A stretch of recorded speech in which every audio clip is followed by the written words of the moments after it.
Remember, every decision that you make should be made within less than 30 seconds after you receive all the necessary information to make that decision.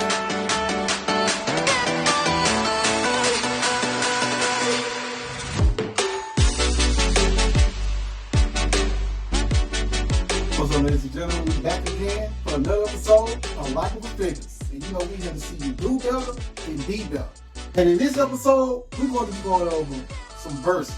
We're going to have Cash App versus Venmo. Now, these are two peer-to-peer payment processors where you can send money to your friends, family, co-workers, customers, your barber. That's what I use it for. To bed with either one of them. It's certain things you're going to be dealing with. With Cash App, you can use Cash App something like a personal bank account. But the bad thing is with Cash App, it is not DIC insured. It is not FDIC insured. That means if you have money just sitting in your Cash App and something happens and someone steals your money out your Cash App won't insure your money. So you lose it with no refund. And another bad thing with Cash App is if you accidentally send the wrong amount of money to someone or you send the wrong person money, there's nothing Cash App will do for you. That's another bad thing. Cash App is basically limited to the amount of money that you can send to a person. When you first start out, I think you start off at $5,000. It's the max that you can send and fluctuate without in a certain time frame. But after 30 days, you can contact Cash App for an increase. Now, Cash App was a company that launched this company in the app in 2013. So it's fairly new. And like I say, it lets you send the regular old Joe Snow where you ain't got to wait 2 to 3 business days like how most banks for wire transfers. Cash App was so good and so helped the market out so good because it helped you being able to send a person money from right here on the spot. So it was none of that people can pay and purchase things from you and pay you and swap money out with each other without, oh, I gotta go to the ATM machine, or I gotta run to the bank, oh, I ain't got no cash on me. None of those excuses is lived in this day and time because Cash App is made for within minutes, within seconds. You can have the money. Hey, 20 bucks, 200 bucks, 300 bucks, you can shoot it to the person within minutes. And another great thing about Cash App, they have their own debit card. So you can apply to get a Cash App debit card that you can use as a regular debit card, swiping, and going to the ATM machine with. Have your own PIN number and it attached directly to your Cash App account. So however much money you have in your Cash App account, you basically can use that money and swipe with it. The card isn't linked to your bank account. So you can't swipe this card and use money out of your bank account while swiping. The only way you can do it, you can send money from Cash App to your bank account and then use your regular old debit card that you have that's attached to your account. But the Cash App card is not attached to your account. And the great thing is, with all this sending money, you don't have to be in front of a computer or a laptop or ATM machine or any bank or anything. You can do all this straight from your mobile device. And within this app, within the Cash App app, when you download it on your phone, you can purchase things like Bitcoin and different stocks, buy and sell stocks within the Cash App mobile app. Cash App is available in the US and the UK. So once you go abroad, you're still able to swap off and send money with your friends here back in the USA. Now Venmo, they are the original peer-to-peer payment app. They were introduced to the world in 2009. They're owned by PayPal. And even though that this is a peer-to-peer payment app, they run the app like it's a social media app. So you can actually comment on the payments that you send and receive from your friends. Actually create a whole profile on them.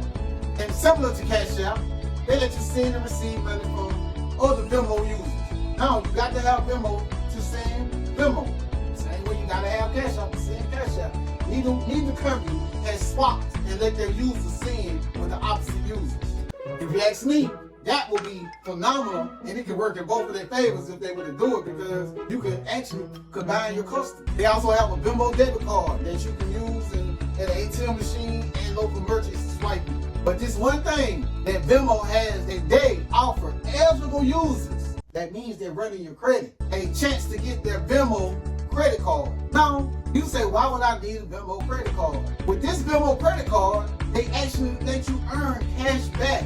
So you earn 3% cash back on whatever your highest spending category is. You can't beat it. And this credit card is a credit card that has no annual fees. Some of the cons about Venmo are your transactions are public record. So if somebody wants to know about what you're spending, how you're spending, then you just have to go on your page or your profile and they can see what you spent and how you spent it and who you were sending and receiving money from. They also has no option to cancel a payment that you may have sent to the wrong person, or if you sent the wrong amount to the right person. And once you leave the US, there's no more Venmo. Venmo do not work outside the country line. So it's only based here in the US.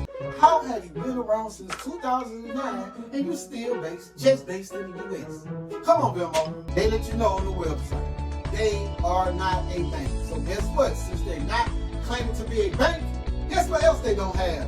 They do not have the FDIC insured. So if you, however much money you got in your Venmo account, if something happens in that and it crashes, there's nothing that Venmo is going to do. And another thing you got to worry about on Venmo, since Venmo been around a lot longer, guess what? That means with every good thing that comes bad people that's going to spoil it for everyone. There's a lot more fraud going on Venmo than any other payment processing app because it's been out longer, so people are more familiar with Venmo. So you got a better chance of getting scammed and defrauded on Venmo than you do on Cash App. I heard one person say, "Oh, you only can get Venmo on iPhone." No, you can get it on both iPhone and Android devices. You might have noticed that most of the pros and cons from Venmo and Cash App are basically kind of similar. I mean, Cash App got them a little bit on being able to be used in the United States and the US. United States and UK. But for the most part, they're kind of similar. Me personally, I'm more of the Cash App because they have less fraud. You can use it in more places. And I got credit cards in other places. I don't need a Venmo credit card, but that's just me. Both apps make it a whole lot easier to send and receive money to friends and family members. It's grown people that was far apart closer. So now you ain't got to worry about doing a bank transfer or worry about giving a person actual cash.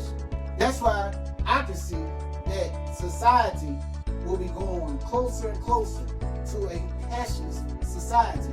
We also see that there's a lot of differences between Cash App and Venmo. But let's go over the numbers and see which one works better for you. Check it out. After seeing these traits, you basically can make a better decision of which one can work for you and will be better for you whatever your personal situation may be. Neither app charges you to send money, but it charges you to send money to your bank account. Now, funny situation I had to explain this to a person. Just say if you paying a person $20 and they tell you, no, you have to send me $21 or $22 with either system, Cash App or Venmo, because it's a fee. And then once I get to $20, it's going to be less than $20 sent to my bank account. Now, when these apps first came about, people was really sending extra so the person can get the whole amount of money that they're asking for. But after reading the rules and regulations of Cash App and Venmo, I figured out that it's up to you. You're paying for using the app. It's not the responsibility of the person that's sending you the money to pay for you to have the app.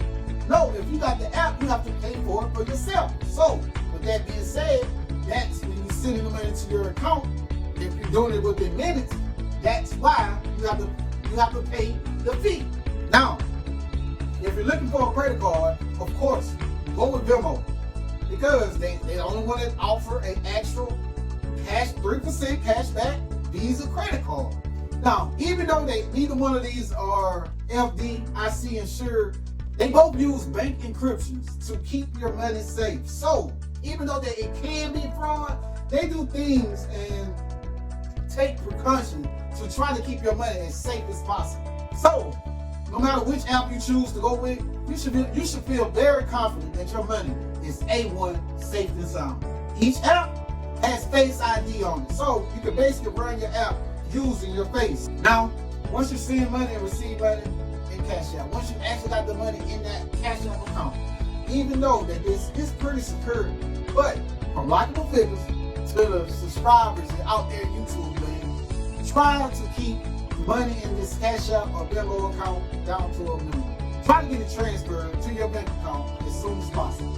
Beware of sending money to unknown parties, because it's no guarantee that you can get it back, or they who they say they are. So be careful on that end. Like, really make sure that you got the right tag when you're sending the money to the person. Make sure that this is the right person, because it's no guarantee that you can get your money back once the wrong person receives it. Now, there are some alternatives for Cash App and Venmo. For one, we can go to Old Faithful, which is PayPal. We already know PayPal has been around since payment processing has been around. PayPal came about in the late 90s, early 2000s. That it was a payment processor that you basically pay with your credit card on the computer. PayPal is an alternative that you can use that kind of is older than Venmo and Cash App. Another alternative is Zelle.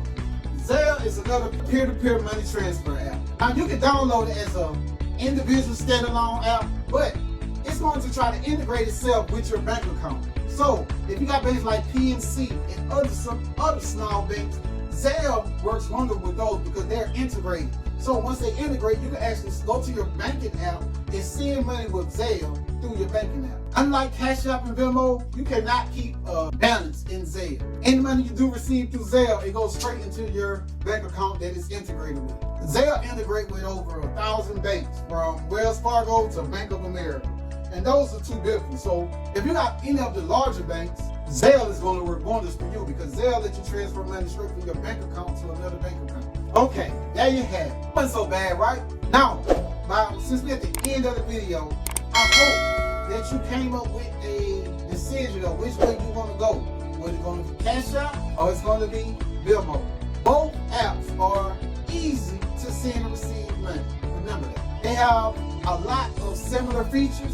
So, deciding between Cash App and Venmo is basically going to be a personal choice. We suggest that you look at the extra features that which one works better for you and go with that option. Go over which one works better for you, make a choice, but don't wait too long. Remember, every decision that you make should be made within less than 30 seconds after you receive all the necessary information to make that decision. That is something that I learned from my mentor that I'm passing on to y'all. My name is Major Walla. This is Likeable Figures. Thank you for watching. Make sure you like, share, and subscribe. And peace.